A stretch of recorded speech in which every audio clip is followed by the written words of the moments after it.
The thing that really jars me about all this is that almost every case, not all, but almost all, while a mechanical defect, a misunderstanding, an honest mistake, something that could happen to anyone, might have been the basis of the complaint, that wasn't the reason we lost these customers. No. We lost these customers not because of the complaint itself, but because of the way these customers were handled, or mishandled by us. In all departments, too.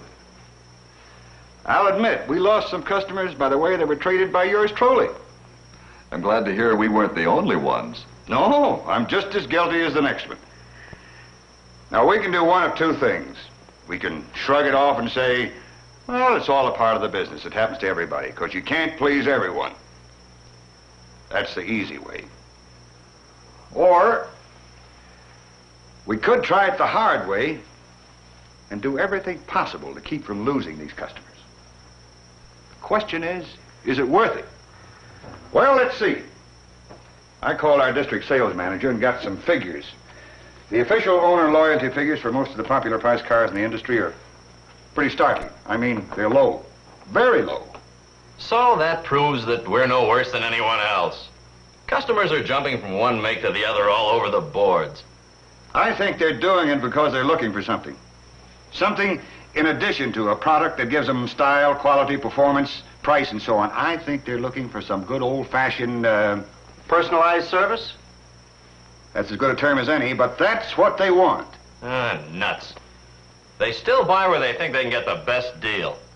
Kelly, I don't think that's entirely true. It so happens that one of our top competitors has got an owner relations program going that's really good. The main idea is to build and hold on to their owners through improved, personalized customer handling.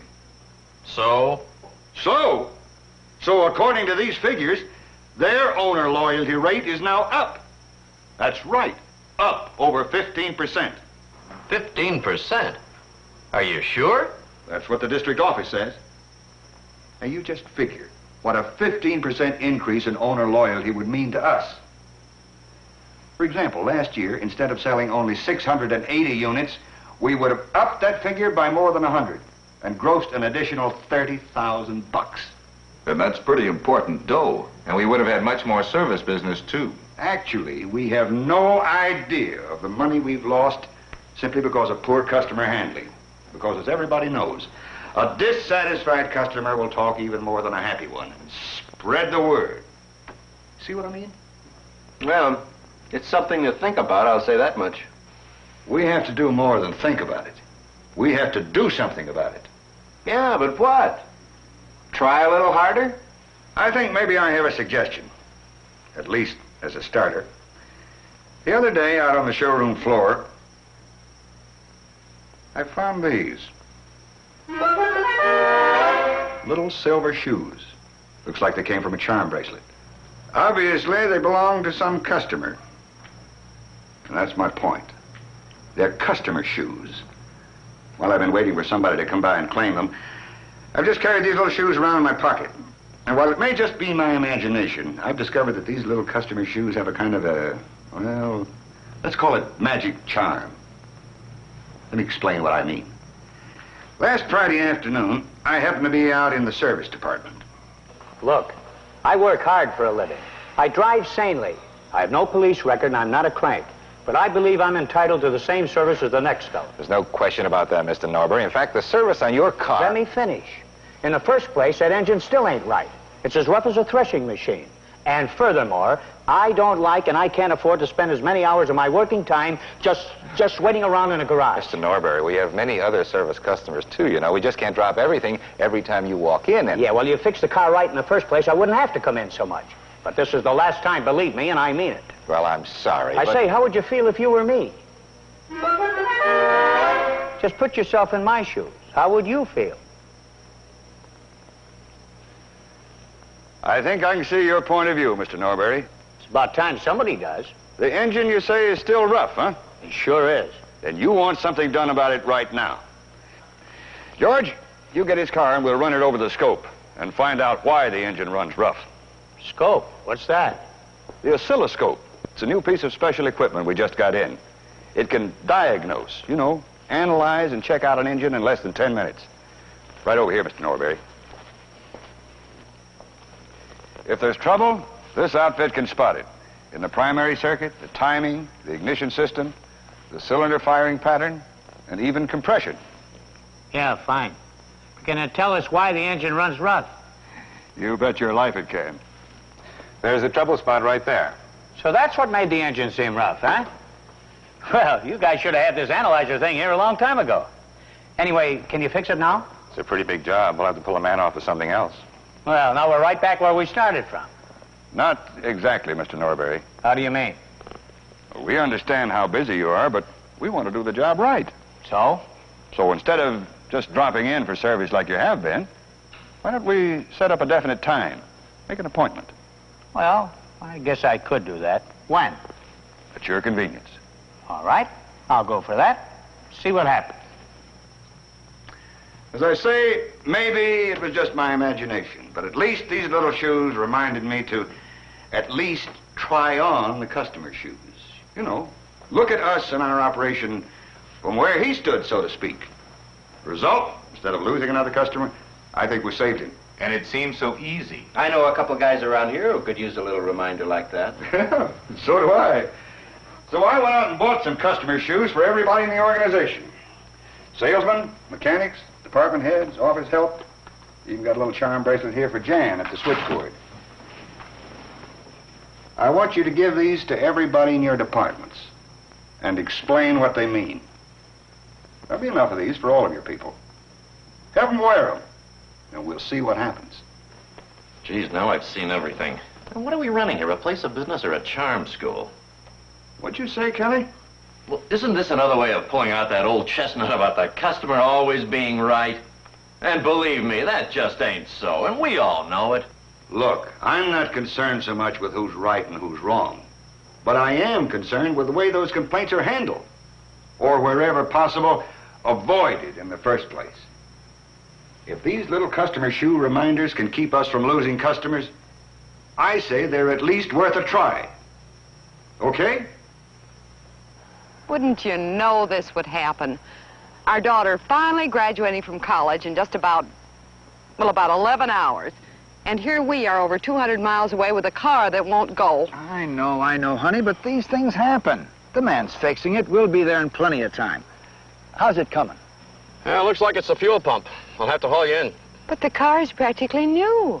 How long will it take? No, not too long. I'll take you into Strikers. That's a Ford Mercury dealer down in the village. You ought to be able to put one on in pretty short order. Well, shall we get started? Guess we'll have to.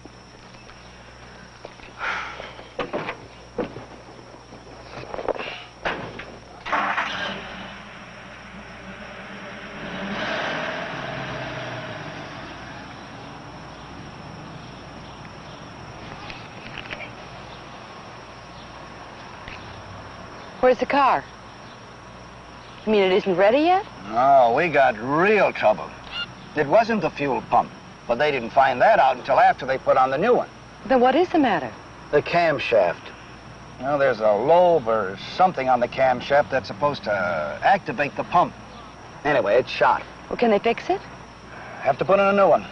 How long is that going to take? Well, that's the smallest part of the problem. It's going to cost us over $100. $100? Yeah. We don't have much more than that with us. We can't write another check until next month. Nope. What about the guarantee? Now, they told us back at Coleman Motors we could go to any I authorized... can't find the warranty book. It isn't in the glove compartment. Oh, dear. Oh, I cleaned out the glove compartment just before we left, and... Well, what are we going to do? What can we do? This guy says if we ever find the book, we can collect from Coleman when we get home. Well, then why don't you call that Mr. Harvey back at Coleman's? Now, maybe he could explain to the dealer here that we really did buy the car. Well, we've got to do something, don't we? You want to see Marge graduate, don't you? Well, I'll try. Good morning, Coleman Motors. Service department, yes, thank you.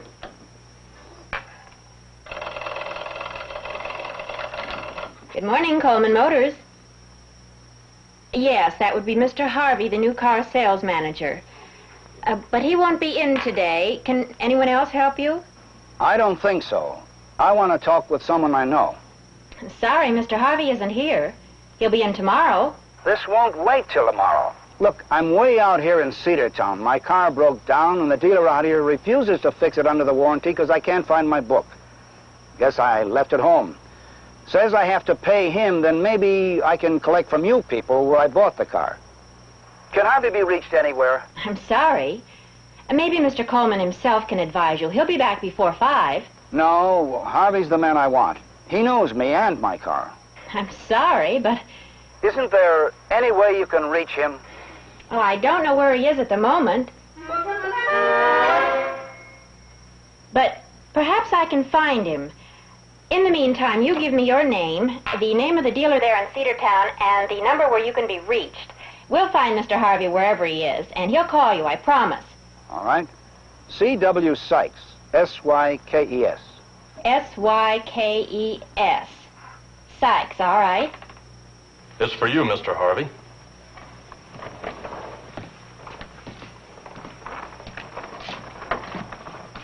Yes? Oh, Jan. How in the world did you ever find me here? Well, it wasn't easy, Mr. Harvey. Incidentally, I wish you men would tell me where you can be reached when you're out. Put yourself in my shoes. Anyway, I called your home and the golf club, and I finally reached your wife at the hairdresser. And she said that you just mentioned that you might be going to the barber shop. Anyway, here's why I called. One of our customers, a Mr. Sykes, called you long distance. He's in Cedartown. Well, as I say, if he's had his warranty book with him, naturally I'd be more than happy to do the job. Oh, sure, we can use all the service work we can get. But I don't know him. In fact, I don't even know you. You could be anybody calling in. You say your name is Harvey? Sales manager at Coleman Motors, huh? And you say the mileage is correct, he does have a warranty, and you'll guarantee the bill. Well, here's what you do. Write you a letter? But he can't wait for a letter. They're on their way to their kid's graduation.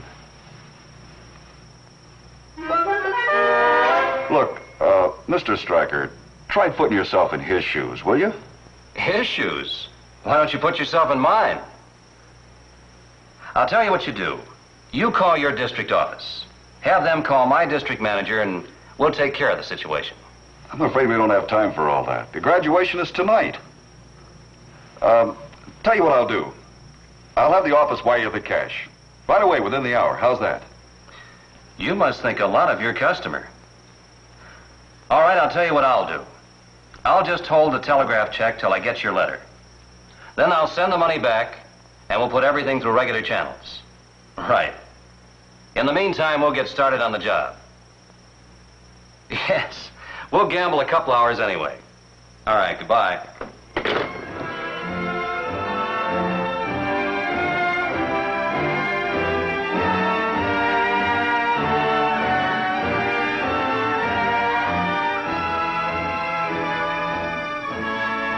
Well, you did it. You know, if you hadn't made it, I would have just died, that's for sure. Oh, honey, we wouldn't have missed it for the world.